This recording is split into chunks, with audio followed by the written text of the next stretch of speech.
Bienvenidos a Tecnófagos, devoradores de tecnología, y el día de hoy el menú nos envía lo siguiente. Desarrolladores de inteligencia artificial se les invita a concentrarse más en el cómo y por qué en lugar de la precisión y rapidez. Eso más que una noticia es un análisis, pero lo vamos a hacer y va a estar muy interesante. ¿Te vieron la cara? No, lo que pasa es que Clearview se la robó y ahorita les vamos a platicar por qué. TikTok, vector de desinformación electoral. Vamos a ver qué está pasando con esa plataforma y desde luego vamos a destinar unos minutitos a platicar y explicar lo que está pasando con el mundo de las criptomonedas. Así que todo eso y más aquí en Tecnófagos, devoradores de tecnología, que inicia ya. Kio Networks presenta el podcast de Tecnófagos, una mesa de alta especialidad servida para ti en 3 tiempos. Acompaña a Ricardo Massa y Bernardo González, 2 especialistas en masticar información tecnológica para ti.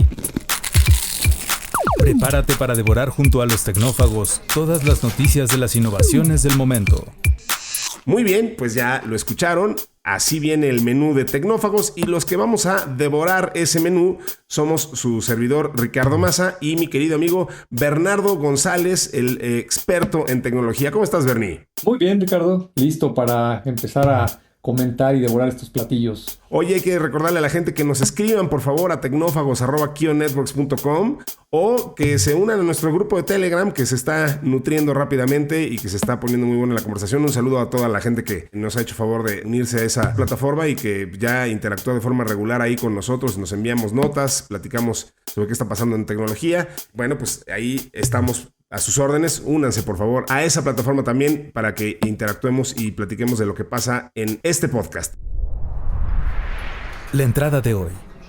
Una fresca selección con las noticias del momento. Pues entrando en materia, Bernie, hoy tenemos un programa bastante ecléctico porque vamos a hablar de un tema bien interesante que tiene que ver con lo que está pasando con el mundo de la inteligencia artificial. Cachito a cachito hemos estado hablando un poco de esto, pero ¿qué es lo que está pasando hoy? La inteligencia artificial en particular, lo que se ha dado por llamar las redes neuronales profundas, los DNNs, que son capas y capas de sistemas de procesamiento entrenados en datos, están diseñados para imitar o tratar de imitar la inteligencia humana y también un poco de este carácter de inexplicable que tiene lo humano. Lo relevante de esto es que lo que está pasando hoy en día es que estamos encontrando algoritmos muy profundos, muy capaces. Ya hemos platicado, tú nos has explicado, por ejemplo, de cómo funciona una cosa tan padre como DALL-E o un programa estilo GPT-3 que te puede escribir una historia con solo unas cuantas cues. O sea, lo que estamos viendo es un fenómeno muy interesante. Esos algoritmos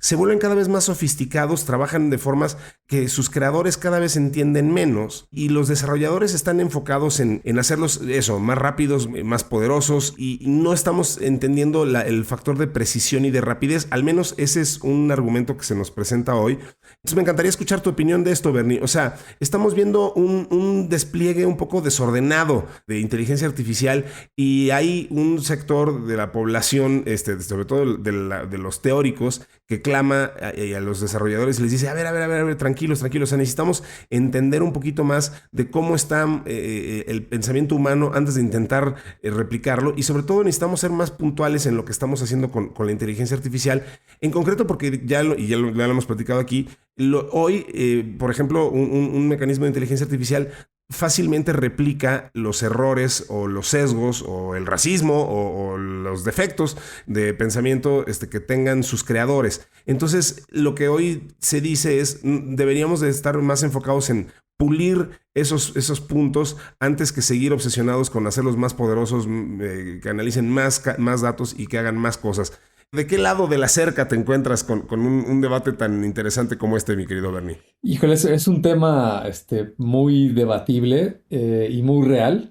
Yo creo que mucha de la gente, instituciones que les preocupa el potencial que tiene la inteligencia artificial y cómo puede transformar la humanidad, literalmente, porque hay que recordar este tema de la singularidad, que lo acuñó por ahí Ray Kurzweil. Es algo que va a suceder seguramente en la próxima década.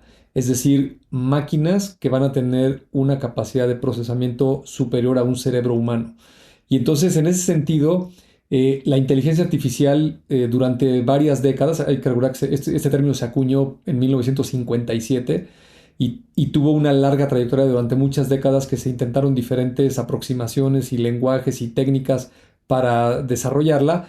Y la verdad es que nunca despegó hasta que básicamente hace una década, unos 15 años a lo mucho, se utilizó un enfoque basado en estadística, ¿no? A diferencia de un enfoque programático. Y aquí lo hemos comentado un par de veces, ¿no?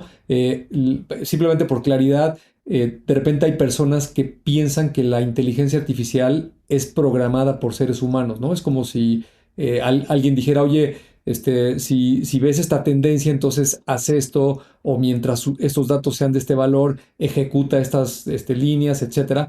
La verdad es que no funciona así nada de la inteligencia artificial moderna.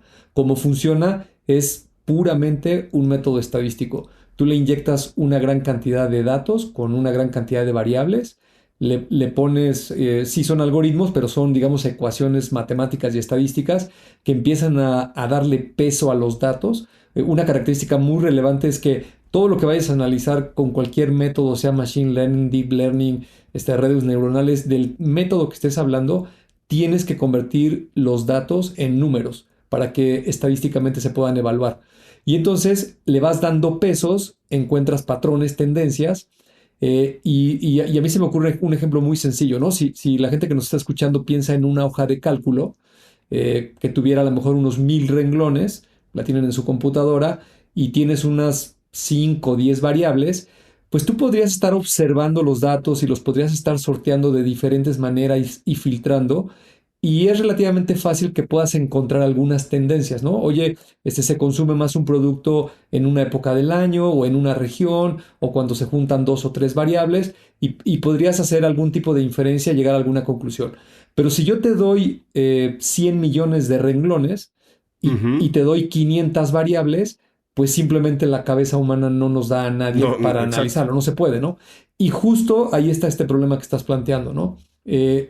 La ciencia y la industria quiere una explicación de por qué de repente un algoritmo, por ejemplo, vamos a hablar de la salud, ¿no?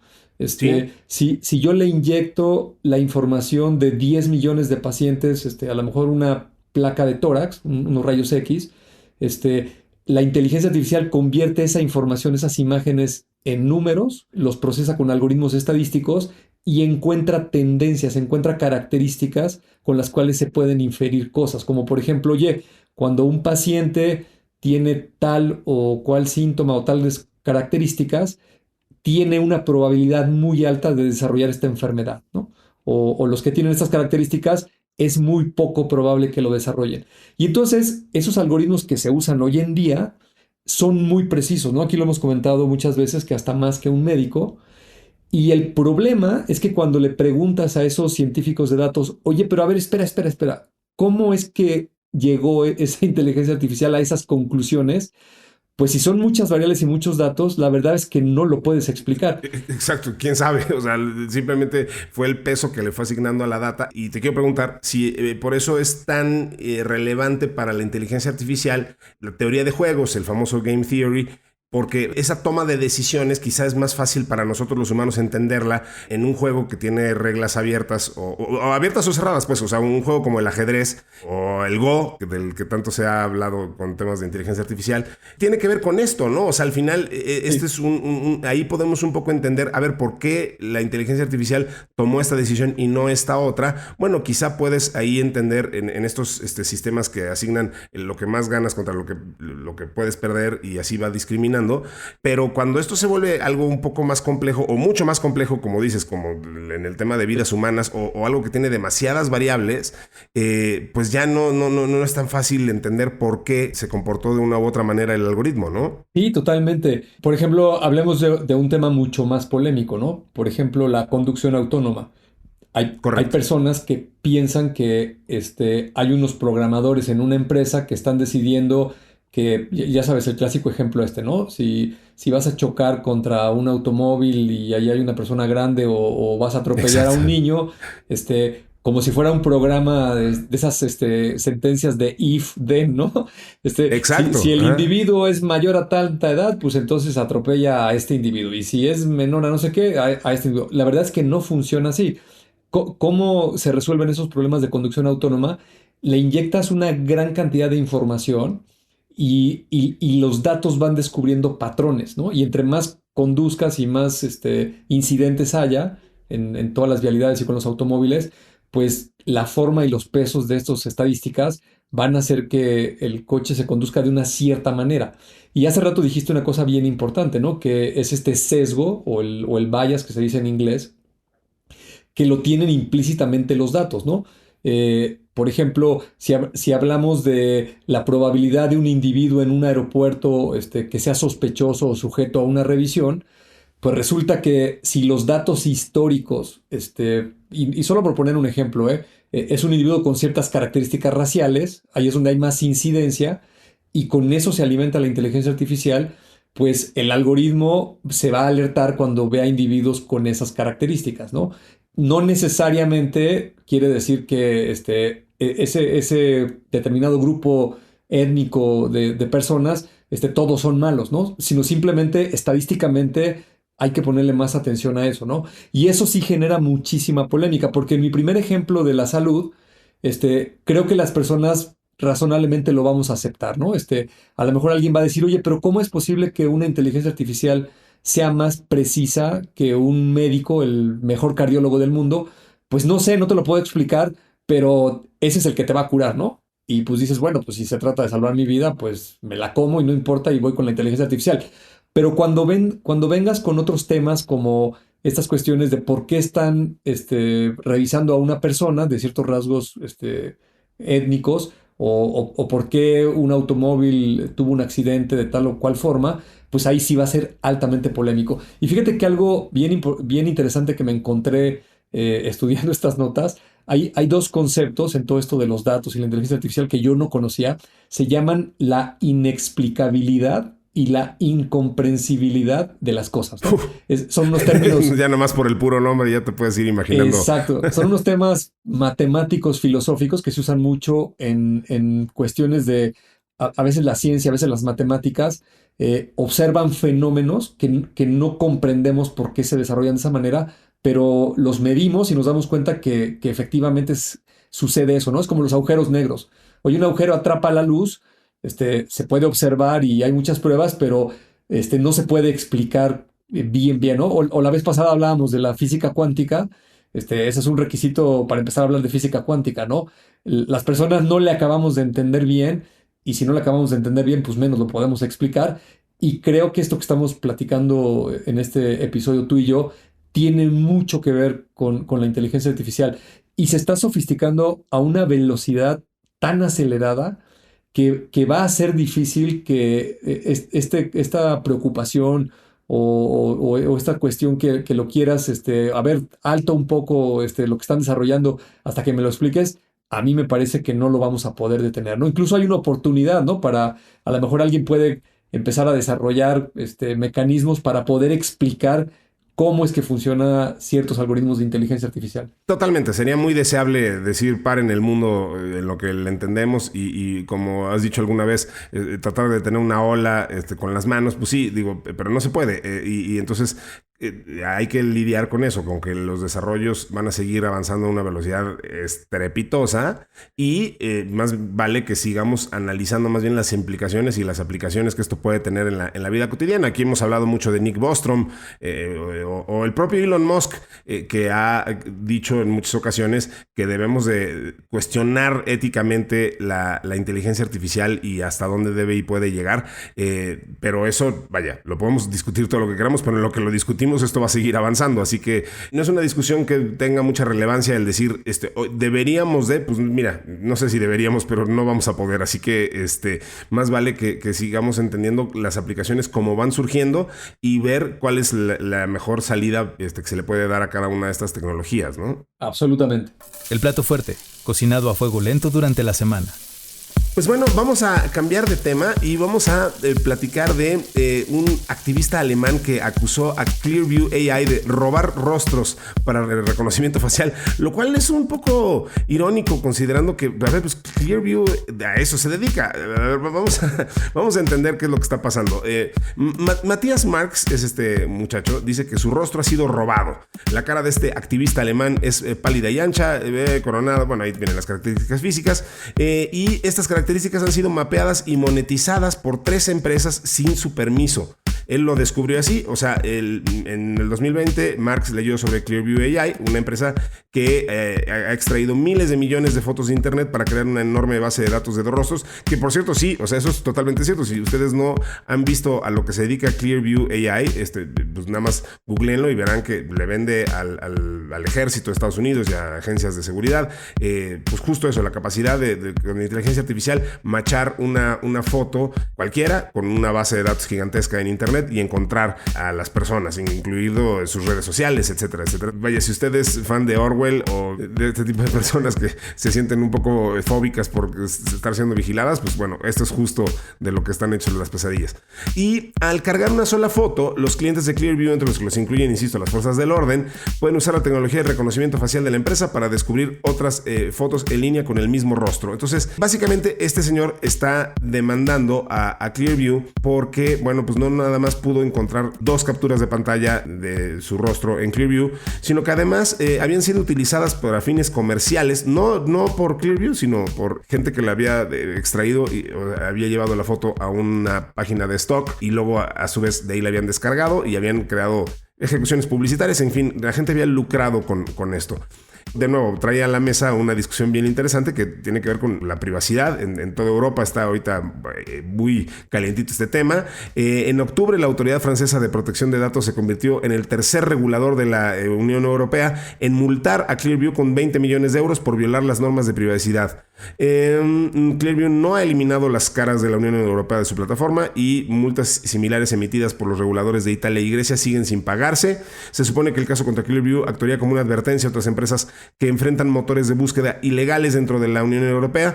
Una vez que hay un caso, es fácil para las autoridades usarlo como precedente. Sin embargo, ha sucedido lo contrario. O sea, de nuevo, esa ola tampoco se va a detener y tú nos has platicado de la cantidad de cámaras que existen hoy en distintas urbes en el mundo y el número infernal de veces que somos fotografiados y videograbados a lo largo del día, y pues esa información va a dar a muchos lugares y no nada más a motores de búsqueda, sino a herramientas tan sofisticadas como estas, inteligencia artificial, que pueden comparar y equiparar nuestros rostros con otros que encuentren en sus bases de datos y decir, sí, este señor que estaba fuera de la tienda, pues es Ricardo, este es Bernardo, porque se parece mucho a este otro señor que además aquí está su perfil en redes sociales, etcétera, etcétera, ¿no? Totalmente. Mira, estaba yo pensando mientras también leía esta nota, ¿cuántos lugares visitas, principalmente oficinas, donde en muchos de ellos todavía sigue existiendo esta libreta donde anote ahí su nombre y a qué piso va y con quién va y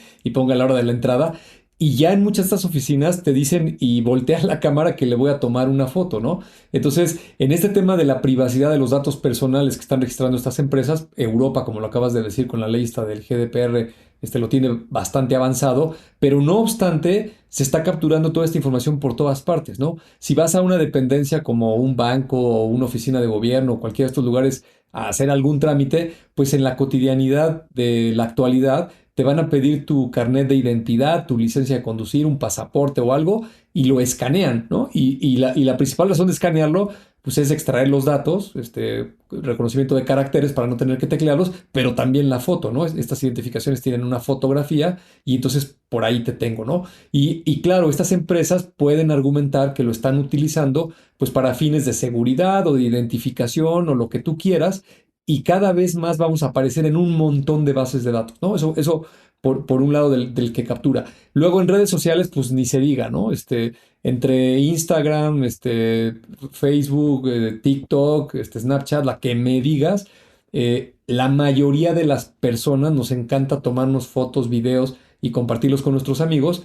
Y todas estas empresas están obviamente analizando esta información y clasificándola, a lo mejor con fines pues muy ingenuos, como identifica aquí a tus amigos o marcaste un día, mira, aquí está Bernardo junto conmigo.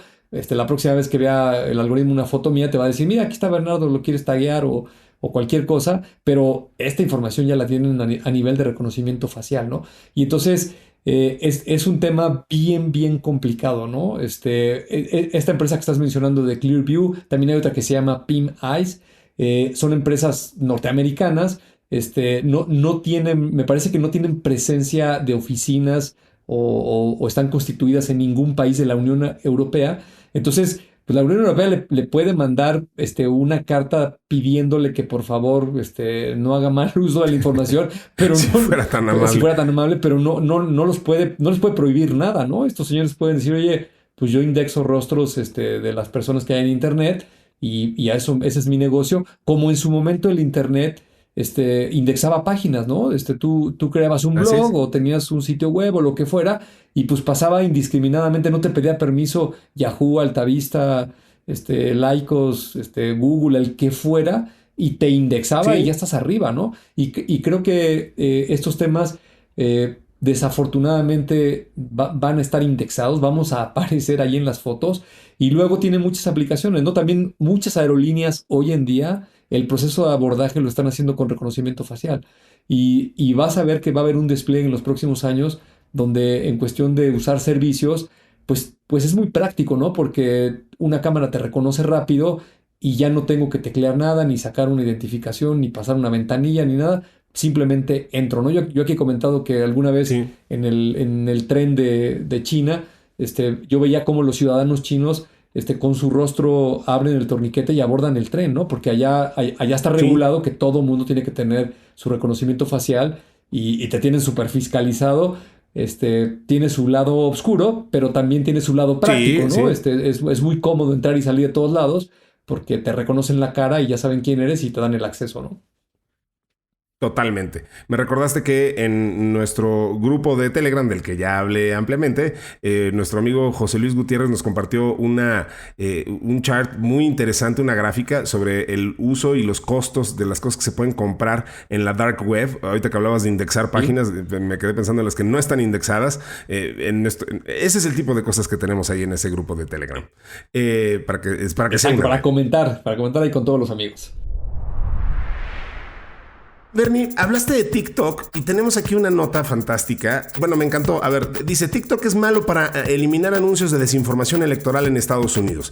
Sabrán perfectamente que se celebraron las elecciones de medio término de Estados Unidos, además con resultados que otra vez no tuvieron nada que ver con lo que se esperaba según las encuestas. Sí. Y entonces todo el mundo, justo cuando pasan este tipo de cosas, pues voltea a ver las causas y piensan en la información que se propagó. Hoy se ha vuelto muy de moda culpar a la desinformación, a las fake news y tal. Entonces se hizo una evaluación de las plataformas digitales y qué tanto filtraban las llamadas fake news. TikTok salió rankeado como el peor. A ver, esta investigación fue publicada por un organismo de control digital llamado Global Witness y el equipo de ciberseguridad para la democracia de la Universidad de Nueva York, y afirma que la plataforma no filtró grandes volúmenes de información errónea electoral en las semanas previas a la votación. O sea, a ver, lo que estamos viendo es que TikTok es muy bueno y sus algoritmos son muy buenos para mantenerte enganchado y saber que si viste un video de no sé quién bailando, pues seguramente también te va a gustar este otro video. Eso lo tiene muy, muy, muy estudiado. No es tan bueno para filtrar afirmaciones falsas o mensajes retóricos cuando se le requiere. Lo cual también nos lleva a hablar un poquito del tema de China, que ya habías retomado, Sí. y porque al final TikTok es una empresa china, y además, pues, si realmente queremos ir hacia allá, ¿no? O sea, si queremos este tipo de plataformas censuren, no sé si sea la palabra correcta, pero cuando menos marginalicen o mantengan a raya la información que ellos determinan que no es correcta.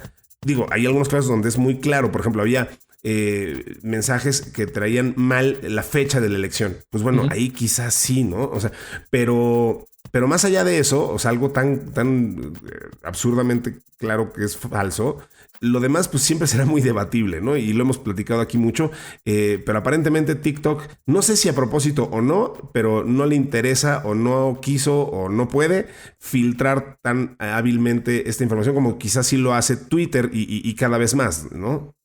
Sí, el episodio anterior mencionamos los números tan impresionantes de TikTok de videos vistos por minuto y lo que yo creo que está pasando es que el algoritmo particularmente de TikTok se apoya muchísimo de estos métodos estadísticos que acabamos de mencionar, ¿no? Muy basados en inteligencia artificial, en patrones que serían muy complejos para una persona de entender, pero el algoritmo sugiere, aviéntale estos videos, a lo mejor a Bernardo le gustan videos de gatos y de cosas simples y chistes, pero el algoritmo encuentra algo que dice, oye, también aviéntale de los demócratas y los republicanos, y ese algoritmo, desde el punto de vista de estadística, de inteligencia artificial, pues no sabe si lo que tiene allá adentro es verdadero o falso. Simplemente está diciendo, oye, tiene mucha actividad y se relaciona en los gustos, pues ahí le va, ¿no? Y creo que es un problema pues complicado de filtrar. Y nos vamos a meter en otro súper problema. Esto que decías de Twitter, ¿no? De nuestro amigo Elon Musk que está de moda ahorita diciendo que él va a defender el derecho de expresión y que todo el mundo puede hacer. Pues, pues lo malo de defender ese derecho es que una persona podría venir a decir algo que no es cierto, porque es una mentira o porque es una verdad a medias, digamos, da igual, pero haciendo uso de su derecho de expresión, pues lo podría publicar y según estos preceptos, pues no lo deberías de coartar, ¿no? Lo deberías. El otro día yo ponía el ejemplo de que hay mucha gente que cree que la Tierra es plana, ¿no? Sí. Hay todo un movimiento de terraplanistas. Ajá. Exacto, creo que hay cerca de 7 millones de personas en Estados Unidos que afirman que la Tierra es plana y tienen sus teorías, ¿no? Entonces, si lo ves por el derecho de expresión, pues no los puedes coartar, o sea, no les puedes borrar los mensajes argumentando que eso es falso, ¿no? Les tienes que decir, bueno, pues Claro. si ustedes creen que es plana, pues ese es su derecho y está bien. El problema con los algoritmos cuando lo combinas y las redes sociales es de que si por alguna razón eso se vuelve un trend topic, que la Tierra es plana, pues estas plataformas van a explotar y van a difundir toda esa información. Y entonces aquí entra un contrasentido de la humanidad, ¿no? Es de, espérate. Si están diciendo que la Tierra es plana, eso sí déjalos pasar, ¿no? Porque Sí. eso no tiene ninguna Esos están hasta chistosos, ¿no? eso está Sí. chistoso y no tiene ninguna trascendencia, ¿no? Pero si alguien está diciendo que los demócratas Se son robaron la mejores elección. o se robaron la elección sobre los republicanos, no, eso sí páralos, ¿no? Entonces, eso es extremadamente complicado, ¿no? Porque Claro. aparte el ser humano es súper ingenioso y va a encontrar literalmente miles de maneras de darle la vuelta y engañar a estos algoritmos. Y creo que es algo más bien con lo que vamos a tener que aprender a convivir, ¿no? Aquí hemos mencionado mucho en Tecnófagos que la idea de por qué hablar de toda esta tecnología y cómo funciona y para qué, pues es para que tengamos un criterio un poco más amplio y no nos creamos a la primera lo que vemos en Internet, ¿no? Como siempre, ¿no? Hay que checar varias fuentes, hay que corroborar ciertos datos, cruzarlos para no caer víctimas de un engaño y nos roben algo o nos creamos algo como un fake news que en realidad solo es eso, ¿no? Totalmente. Siempre queda un espacio para el postre. Oye, Bernie, se nos ha ido el tiempo como agua, pero y de hecho ya estamos sobre el tiempo, pero quiero que le demos 2 minutitos más a platicar sobre lo que está pasando con FTX, porque nos han preguntado mucho de eso y está muy en boga el tema. El exchange de cripto más grande era FTX, pues se declaró en bancarrota. Sam Bankman-Fried, mejor conocido como SBF, que era el darling de todo mundo, el genio de las criptomonedas, bueno, pues ahora tiene problemas incluso legales y además está hablando de que no solamente la empresa está en bancarrota, sino que hubo un hackeo de aparentemente $600 millones o el equivalente a $600 millones en cryptocurrencies. Entonces, ¿qué está pasando con todo esto? Y bueno, ¿qué tanto peso le darías a la gente que está diciendo que esto es el principio del fin del cripto y que esto ya desenmascaró la serie de vulnerabilidades y todos los apocalípticos? No, definitivamente no. Lo que estamos viendo con FTX es una empresa que cometió un fraude de una dimensión enorme, ¿no? Y la analogía es como si en 2008, cuando fue la crisis financiera por el sistema inmobiliario en Estados Unidos, esta compañía, si no mal recuerdo, Lehman Brothers, una empresa en el sector financiero enorme, con una gran cantidad de dinero, establecida, cero que ver con cripto ni nada de estas cosas tecnológicas. No, al contrario. Sí. Más tradicional que nada, comete un fraude, ¿no? Transgiversa fondos, mueve dinero ilegalmente, viola la ley, las restricciones, las regulaciones y se lleva de por medio a muchísima gente y hace un gran desfalco. No podrías concluir que entonces el sistema económico del mundo no sirve, ¿no? O que los bancos no sirven y que ya no van a existir los bancos porque una empresa defraudó al sistema financiero. Pues no. Aquí la tecnología de blockchain, de cripto, la tecnología per se es la misma desde que se inventó. No se ha hackeado a ninguna de estas criptomonedas, ni mucho menos. Simplemente este señor con su empresa captó fondos del mercado, de mucha gente que compró criptomonedas a través de este exchange, y él, teniendo esos fondos, decidió invertirlos en otras cosas, ¿no? Eso lo puede hacer el cripto o un banco o una casa de bolsa o cualquier entidad financiera, obviamente. Correcto. De manera ilegal, ¿no? Para eso están las regulaciones en todos los países. Y para mí esta nota de FTX es una defraudación de una empresa claramente, ¿no? Y por eso la insistencia de que cuando la gente quiere comprar activos digitales, por ejemplo, como cripto, es tremendamente importante que se aseguren que en la empresa en lo que lo van a hacer es una empresa establecida, regulada, y constantemente estén verificando que no vayan a pasar este tipo de cosas, ¿no? La verdad es que es muy lamentable que haya sucedido en Estados Unidos en una empresa de ese tamaño. No recuerdo si hace un mes o 2 meses salió este señor en la portada de Forbes y lo comparaban como con Warren Buffett. Decía que era el nuevo genio, y ahora es un defraudador perseguido por la ley, ¿no? Entonces creo que esa es la parte lamentable. Pero así ha pasado, como bien dices, con los colapsos de todas las empresas gigantes, y pasó con Enron, y pasó en las crisis económicas grandotas que hemos visto en el 2008 y etcétera. Por supuesto que sí, eso no significa, como dices, que abandonemos para nada ningún sistema económico, ¿no? Entonces coincido totalmente contigo y vamos a seguir monitoreando lo que pasa con este caso, que sí, sin duda está bien interesante. Lo que sí es que ya se nos acabó el tiempo ahora sí, mi querido Bernie, así que tendremos que seguir este análisis en otra ocasión, que será, esperamos, en la próxima semana, en otro episodio de Tecnófagos, Devoradores de Tecnología. Yo le pido a la gente que nos escriba a tecnófagos@kionetworks.com. Le agradezco a Mario Terrés en la edición, a Dalibasti Santiago en la redacción, a Gina Rangel y Citlal Sin Vallarta en la producción, y por supuesto a ti, Bernie, por haber compartido este espacio conmigo una vez más. No, al contrario, con mucho gusto, Ricardo, y también me gustaría, si me lo permites, recordarle a la gente que escuche este episodio que está en nuestro grupo de Telegram, y aquí el tiempo es muy cruel, ¿no? Aquí solo tenemos 30 minutos para tratar de comentar las noticias más relevantes, pero con todo gusto, si quieren abrir conversación por allá, tienen alguna duda, noticias de las que van pasando en el día a día, tanto Ricardo como yo estamos ahí disponibles y nos encantaría tener esta conversación con ustedes. Así será, pues nos veremos y mejor dicho, nos escucharemos en otro episodio de este podcast que se llama Tecnófagos, Devoradores de Tecnología. Hasta pronto.